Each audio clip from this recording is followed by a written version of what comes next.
Okay, so ngayon naman po ay dadako po tayo sa ating lesson 3 or ang assessing the LR material. So, i-assess po natin ang ating learning resource material. So, now you are familiar with the LR portals and the resources that are available for you and for your learners. So, while the resources may have undergone a quality assurance process, you may still need to assess the LRs in terms of their relevance to your lessons and to your learners. In this module, you will be introduced to some steps that you can take to ensure the relevance and usefulness of each learning resources as well as other issues that can come with the learning resource. So, syempre, kailangan po nating i-assess ang ating mga learners materials. So, din po natin malalaman kung ito ba ay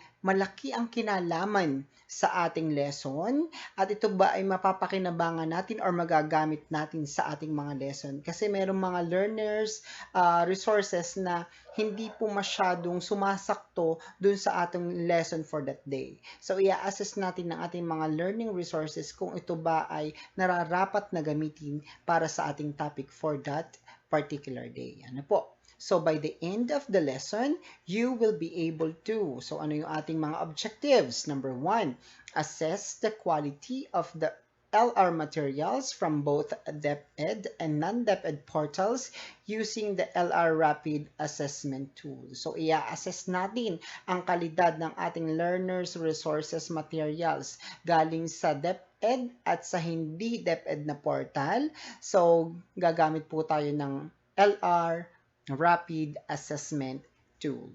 Okay, number 2.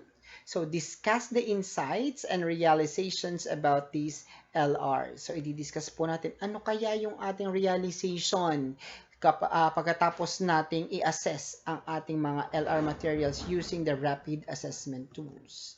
And number 3, select and improve quality assured LRs that are appropriate for your teaching learning needs. So, pipili tayo ng mas maganda ang kalidad para malaman po natin kung ito ba talagang LR na napili natin ay appropriate para sa ating pagtuturo, para sa pangangailangan ng ating mga estudyante. Okay. So, key topics po or concepts natin ay learning resources or the learner resources assessment tool and the quality assurance. So, ano yung mga resources required? LR Rapid Assessment Tool and syempre, hindi mawawala ang ating study notebook. Okay. So, activity 1. Study the LR Rapid Assessment Tool. So, download an LR from either DepEd Commons or LRMDS portal and assess the material using the tool. So, answer the following questions in your study notebook. Okay. Number 1, was the material able to meet all the requirements? Yung material ba natin na ginamit, na-meet ba ang lahat ng mga requirements? Number 2, were there any questions in the assessment tool where you answered no or cannot be determined? What decision will you make on the LR material? Why? So, meron ba tayong mga tanong sa assessment tool kung saan ang sagot natin ay no o cannot be determined? So, ano kaya yung decision natin na pwedeng gawin para dun sa LR material? Bakit? So, alamin po natin yan maya-maya. So, are there other aspects of the material not covered by the tool but still need to be assessed? Specify which aspects. So, meron bang ibang aspeto ng materyales na hindi na-cover ng ating tool pero kailangan pa nating i-assess? Kasi merong mga materials or LR na sa palagay natin ay kailangan i-assess pero hindi siya sakop ng ating rapid assessment tool. Next, number 4. How does this exercise help you in picking the right and appropriate LRs for your lesson and your learners? So, paano ito nakatulong para sa iyo na makapag-decide kung ito ba ay tama na gamitin itong LR na to para sa ating lesson at para sa ating mga mag-aaral. So, ito po yung ating rapid assessment of learning resources. So, ito po yung mga tanong natin. Nasasagutin natin ng yes, no, at cannot be determined. So, halimbawa, is the LR material connected and relevant to MELCS? So, aalamin po natin kung ito bang LR material na na-download natin ay connected ba ito sa ating MELC? Ito ba ay yes, no, or cannot be determined? Next, appropriate to the grade level and learner characteristics in terms of language or activities. Ito ba ay tama, sakto, para sa mga bata sa grade level? Sa pamagitan ng mga language na ginamit or sa mga activities? Yes, no, or cannot be determined. Number 3, ito ba ay easy to reproduce or disseminate? So, madali ba itong padamihin at ipamigay sa mga bata? Itong mga learner resources na ito. So, ito ba ay yes, no, or cannot be determined? Okay. Ito ba ay credible source o author? Baka naman ito ay basta lamang ginawa, basta lamang kinuha kung saan-saan. Credible ba ang author na gumamit nito? Na gumawa nito rather. So, doon po natin aalamin kung ito bang ating nakuha na learner resources ay galing sa kredibilidad ng author.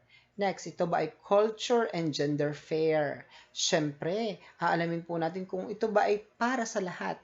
Okay, mapalalaki or mapababae. Yung bang learning resources na yun ay pwede sa lalaki at pwede sa babae? Yes, no, or cannot be determined. Next, ito ba ay free from red flags on possible copyright and plagiarism issues? Ito bang dinownload natin na LR or learners resources ay hindi ba to copyright sa iba? Baka ito po ay nagamit na ng iba, iba ang author, tapos ang nakalagay iba. So, aalamin po natin ng husay kung ito ba ay free from red flags. Okay? So, yes, no, or cannot be determined. And the layout and format, easy to read and pleasing to the eyes. Yan, syempre, iba't iba po ang pagkakagawa ng LR natin. So, ito ba, for example, yung mga drawings, yung mga halimbawa ay colors. So, ito ba applicable sa grade level? For example, baka naman ito ay napabigay sa senior high school na hindi naman dapat. Tapos yung sa kinder, puro laang mga letters, mga babasahin na hindi na, wala namang mga pictures. So, aalamin po natin kung ito bang LR na ito ay applicable para sa anong grade level. Kung ito ba ay sa kinder, sa grade 1 or so on and so forth or sa senior high school. So, ang sasagot po natin ay yes, no, or cannot be determined. So, after po nating ma-assess ang ating mga learners resources, so ito pong ating activity 2. Explore other non-DepEd LR portals, platforms you can find online. So, marami po kasi tayo nada-download. SlideShare, YouTube, yung mga ganun po. So, take note of the portals in your study notebook. Download at least one LR from each portal. Assess the materials using the same tool and answer the following questions in your study notebook. Okay, number 1. So, based on the assessment tool, how does the material from a non-DepEd portal compare with the learners resources from the DepEd portal? Iko-compare po natin. Yung na-download natin na non-DepEd learners resources ay ano po ba ito? Based on the assessment tool, so ito ba ay mas applicable, itong non-portal na ito, kumpara doon sa portal na ginamit ng DepEd? So, yun po ang atin pong ikukumpara. Next, number 2. So, based on the results of the assessment tool, batay doon sa ating assessment tool, what improvements do the materials from both DepEd and non-DepEd portals still need? So, matapos po natin i-assess yung LR na nasa DepEd at LR na wala sa DepEd, ay ano po ba yung improvement na pwede natin gawin para dito sa LR na to? Ano po? And number 3, how does this exercise help you in picking the right and appropriate LRs for your lesson and your learners? So, batay dito sa ginawa natin na ito, paano ba ito nakatulong sa tamang pagpili para sa gagamitin nating LR portals para sa ating topic or sa lesson at para sa ating mga estudyante? Okay, so yan po yung ating mga dapat na sinasagot sa ating study notebook. Then right after na matapos po tayo sa activity 2, ito naman po, dadako po tayo sa ating activity 3. So choose one of the LR materials that you have developed. Assess these materials using the same tool. answer the following questions in your study notebook. Okay, so how does your material compare with the ones that are obtained from the online portals? Okay, so may dinevelop tayo na LR materials, ano? So kasi nga ay sa palagay natin ay hindi siya applicable sa bata or meron siyang kakulangan, so nag-develop tayo ng LR natin. So, nung ma-develop natin yung LR natin, so how does your material compare with the ones that are obtained from the online portals? Ano yung kinalabasan nung dinevelop mo kumpara doon sa na-download na online portal? Mas maganda ba yung sa'yo kaysa doon nasa online? O mas hindi nag-improve yung sa'yo or hindi applicable kumpara sa nasa online? So yun po yung ating comparison for that, in which we're going to answer question number 1 of activity 3. Then we have, what improvements do you still need to make your developed material? To make in your developed material. Ano pa yung mga improvement na kailangan natin gawin?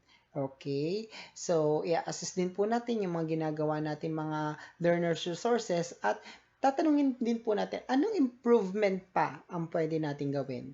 Okay? Para mas mapabuti, mapaganda ang ginawa nating LRs. Okay, then right after that, tayo na po ay pupunta sa activity 4. So, ang activity 4, share and discuss your answers to the questions in activities 1, 2, and 3 on your next LAC session. Okay, kasi nga po, kung ito po ay gagawin natin ngayon, medyo magtatagal po kasi tayo kasi hahanap pa po tayo ng LR sa DepEd portal, DepEd Commons, LRMDS, at hahanap pa po tayo ng LR sa non-DepEd. So, medyo matagal din po yun. At gagawa din po tayo or mag-improvise po tayo ng ating LR. So, yan. So, kung gagawin po natin to, hindi po natin to ma-achieve within this day. Kaya, ito po ay i-discussin natin sa ating next LAC session. And this will be our assignment. Para po sa next LAC session natin ay magkaroon po tayo ng open forum kung ano po yung nangyari sa pag-search po natin ng mga LRs. Okay? So, jot down insights and information that can be useful to you in choosing the appropriate LRs. So, submit your LR assessment with your reflection on the exercises to your LAC leader, and sure to keep you a copy for yourself. So, yan. So, kailangan po nating mag-print ng rapid assessment test. Yun pong pag-assess po ng LR natin. Tapos, lalagyan po natin siya ng reflection sa ilalim kung ano po yung ating naging reflection. So, kukuha po tayo ng isa from DepEd Common, isa from LRMDS, isa from non-DepEd, such as YouTube, SlideShare, yung mga ganun po. And then, the other one is yung ating pong ginawang LR. Then, isasubmit po natin ito sa ating LAC leader, include po natin ito sa ating portfolio. Ano po? So, yun po ang for now sa atin pong Module 3B, the Learning Resources. So, maraming salamat po sa inyong pakikinig. Thank you so much po.